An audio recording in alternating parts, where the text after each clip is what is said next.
I was probably one of a few people to predict this movie to be nominated at the Oscars. Was that the right choice? Let's find out.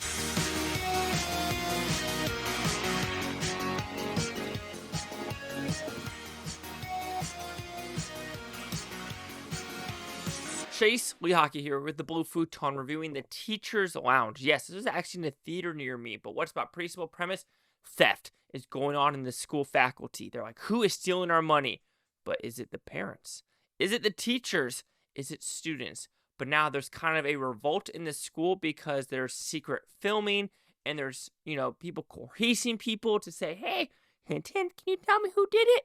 And now it's all swirling around this one teacher. And then a student, and then other parents as well. But did I like this film?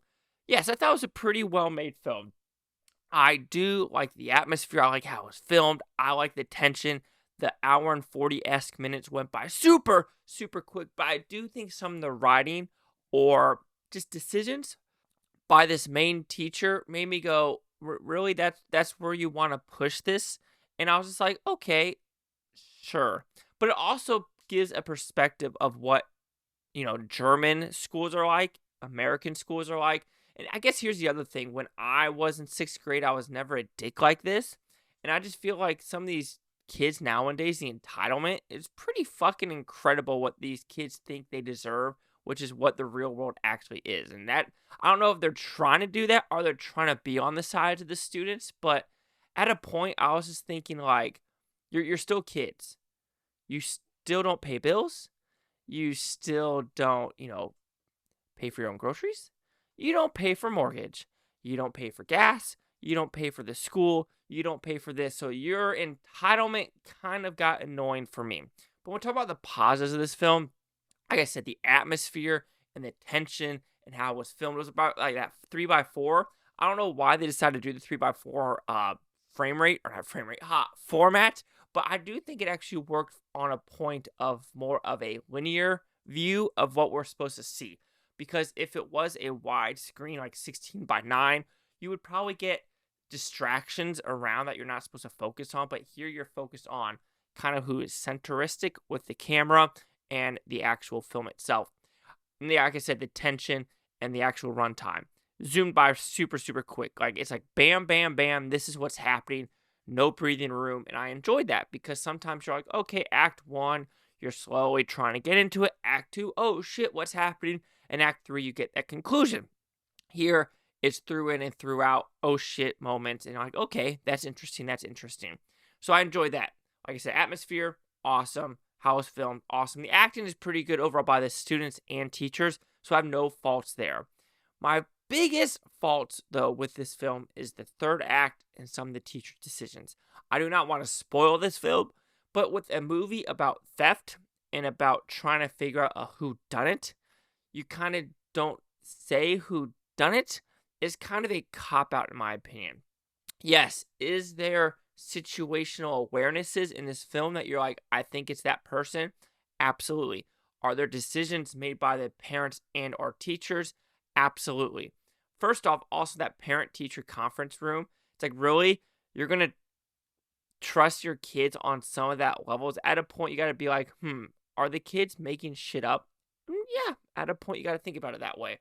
And then I do find it interesting about the filming laws of Germany.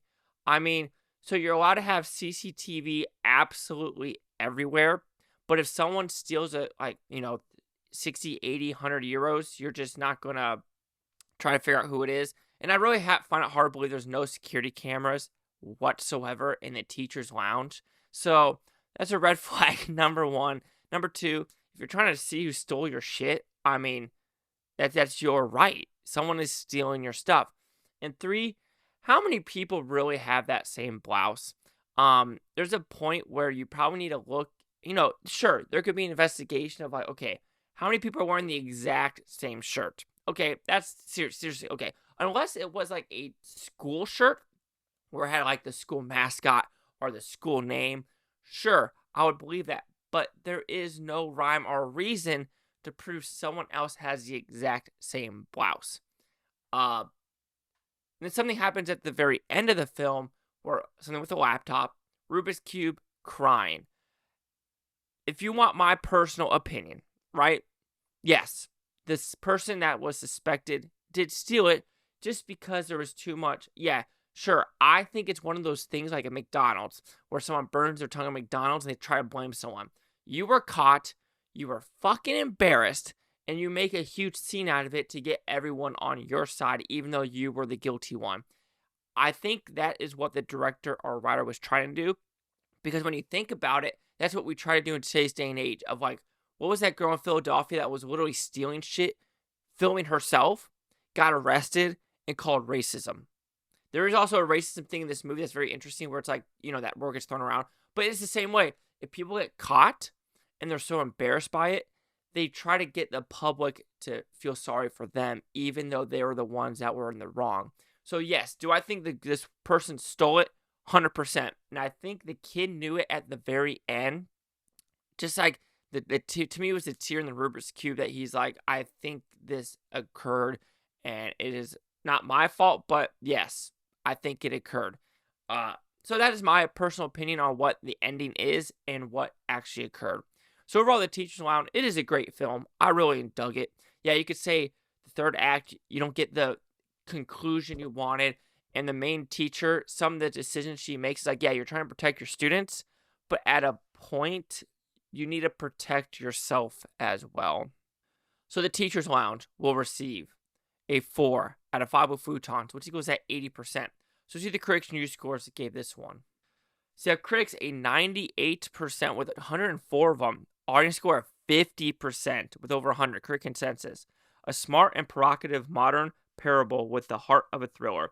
The Teacher's Lounge brilliantly uses its setting as a backdrop for a look at how quickly and even tight-knit communities can be destabilized.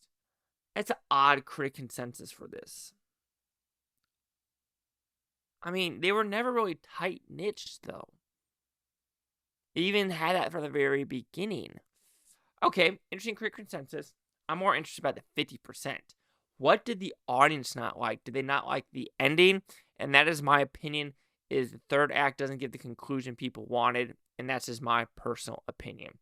50, 98, 80. Chase Lucky here at the Blue Futon. Like, comment, subscribe. Let me know things Blue Futontopia. You Blue Futoners. Thank you for watching. Have a great day. Now you can watch this tape tomorrow, a week from now, a month, or a year from now. I'll every single freaking one of you. And now I guess the international films I still haven't seen, Zone of Interest. I still haven't seen Perfect Days. And is it To Kill a Tiger that got nominated? I haven't seen that one as well.